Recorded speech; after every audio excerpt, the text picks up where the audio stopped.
There's a trend nowadays on television, reality shows in which the viewer is encouraged to laugh at, make fun of, and enjoy the screw-ups of the cast. From shows like Big Brother to newer, more recent hits like Wipeout and Dance Your Ass Off, the stupider the contestants look, it seems, the better it is for the ratings. Dr. Shirley Steinberg is here, culturologist and lover of all things reality. What's going on with these shows? I know you love reality shows, and I will admit that I like them too. What's the deal with these kind of shows, though?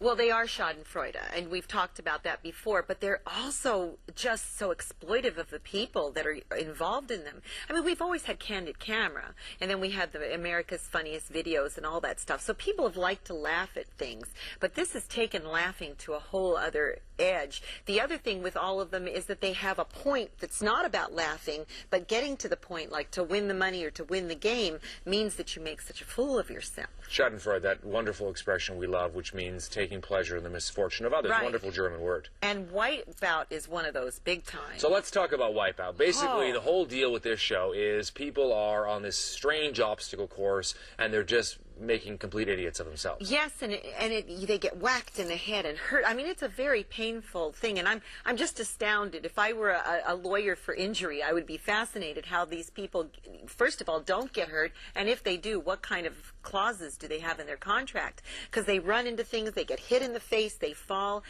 And then if they get someone a little overweight, it becomes even funnier. Right, because you add in the fact that they're dealing with a weight issue as well. Exactly. And that it kind of, it's like a force multiplier, so exactly. And so if the person's not skinny and gorgeous and tall, all of a sudden the laugh factor changes. That's very interesting. Does this tap into the darker side of human nature, or am I getting sort of too philosophical? No, I think it taps into sociopathic television viewing. I really do. Sociopathic television viewing. I think when you watch this and are enjoying it, this is saying something about you, which I don't think is very favorable. Making fun of others, though, and we know this from when we are kids, is kind of wired into human nature. And I'm wondering, is it like sort of deflecting the attention to somebody else so that you're not, I mean, where does that come from? Well, sometimes one does something embarrassing. I walked into a poll the other day when I was trying to be very suave, and it was funny, and people laughed, and I thought, well, I might as well laugh too.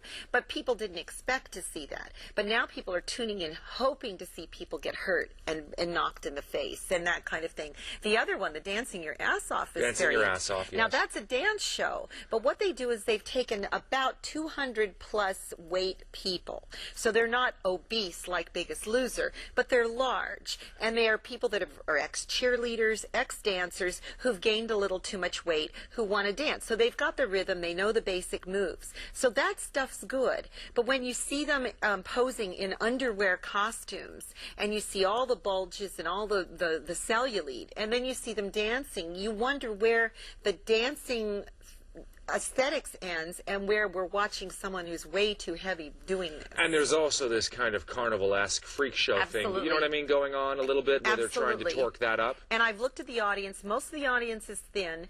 The judges are all very thin, and the dancing partner they're given is thin.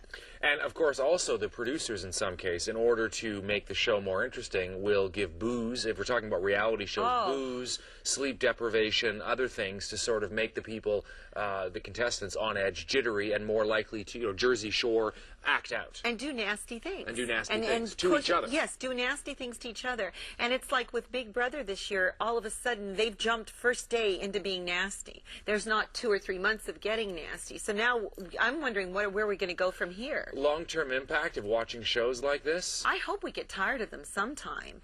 I'd like to see some more dramas on TV. I don't know.